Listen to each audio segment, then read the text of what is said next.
മുഖ്യമന്ത്രി പിണറായി വിജയന്റെ ഉള്ളിലെ മനുഷ്യത്വം എന്താണെന്നും ഇന്നിപ്പോ മല്ലപ്പള്ളിയിലെ ആ ഒരു ദൃശ്യം മാത്രം മതി. കേരളത്തിലെ മാധ്യമങ്ങൾ വ്യക്തിയെ കേന്ദ്രീകരിച്ച് നെഗറ്റീവ് ഇമേജ് ഉണ്ടാക്കാൻ വേണ്ടിയുള്ള പല തരത്തിലുള്ള കുടില ശ്രമങ്ങൾ നടത്തുന്നതിനപ്പുറം ആ മനുഷ്യൻ എന്താണെന്ന് ഇന്ന് മല്ലപ്പള്ളിയിലെ ആലിൻ എന്ന ആ 10 മാസം മാത്രം പ്രായമുള്ള കുഞ്ഞിന്റെ വീട്ടിലേക്ക് നോക്കിയാൽ മതി. കഴിഞ്ഞ ദിവസമാണ് സംസ്ഥാനത്ത് ചരിത്രം സൃഷ്ടിച്ചുകൊണ്ട് ആ കുരുന്ന് 5ഓളം ജീവനുകൾക്ക് അവയവം പകുത്തു നൽകി ഈ ഭൂമിയിൽ നിന്ന് വിട പറഞ്ഞു പോയത്.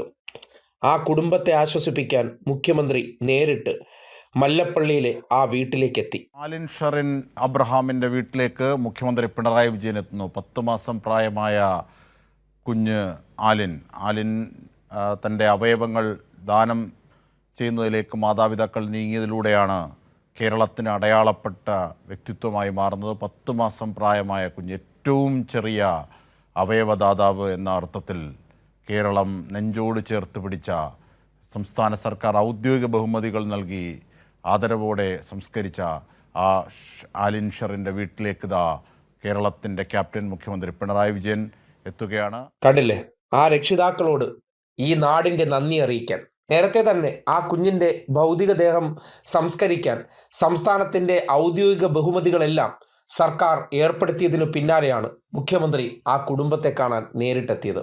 എന്തായിരിക്കും ആ മനോഭാവത്തിന് കാര്യം? കേരളത്തിലെ ഒരു പ്രതിപക്ഷ നേതാവോ മറ്റുള്ളവരോ ആലിൻ എന്ന ആ കുഞ്ഞിൻ്റെ വീട്ടിലേക്ക് ഓടിയെത്തിയില്ല.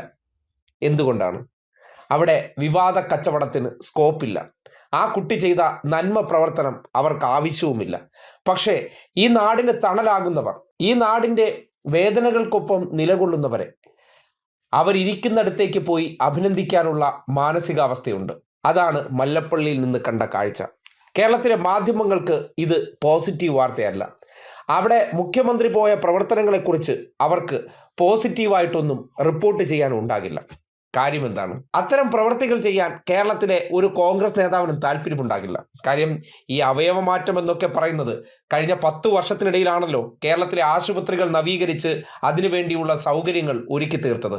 അത്തരം പ്രവർത്തനങ്ങൾ കൂടുതൽ വ്യാപകമാക്കുന്നതോടെ മനുഷ്യരുടെ മനസ്സിലും അത്തരം നന്മ പ്രവർത്തനങ്ങൾ ചെയ്യാനുള്ള ഒരു കരുത്ത് സൃഷ്ടിച്ചെടുക്കാൻ ഈ സർക്കാരിന് കഴിഞ്ഞു എന്നുള്ളതാണ്. അത്തരം ശക്തമായ തീരുമാനങ്ങൾ എടുക്കാൻ തയ്യാറാകുന്നവരെ അവരുടെ വീട്ടിൽ പോയി തന്നെ കണ്ട് സമാശ്വസിപ്പിക്കേണ്ടത് ഈ സർക്കാരിന്റെ കൂടി ഉത്തരവാദിത്വമാണെന്ന് മുഖ്യമന്ത്രി തെളിയിച്ചിരിക്കുകയാണ്.